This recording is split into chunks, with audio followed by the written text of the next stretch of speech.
मिल जाए यानी वजीफा ख़त्म हो जाए, फिर आपने दुरूद पाक पढ़ कर उसको चाक के ज़रिए ही पहले काट दें, तो समझो कि आपका जो हसार लगा हो, कड़ा लगा वो कट गया।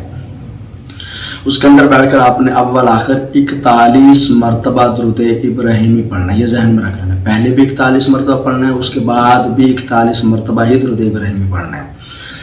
फिर आपने पढ़ना है सूरत इखलास को शुरू करनी है, 101 मरतबा पढ़ेंगे आंखें बंद करके।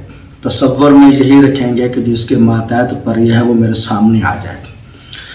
अब जैसे ही आंखें खोलेंगे, क्योंकि पहले बातनी आंख तो पहले खुली हुई है ना, ये उन लोगों के लिए जिनकी आंखें पहले खुली हुई हैं, अब वो पर सामने आ गए।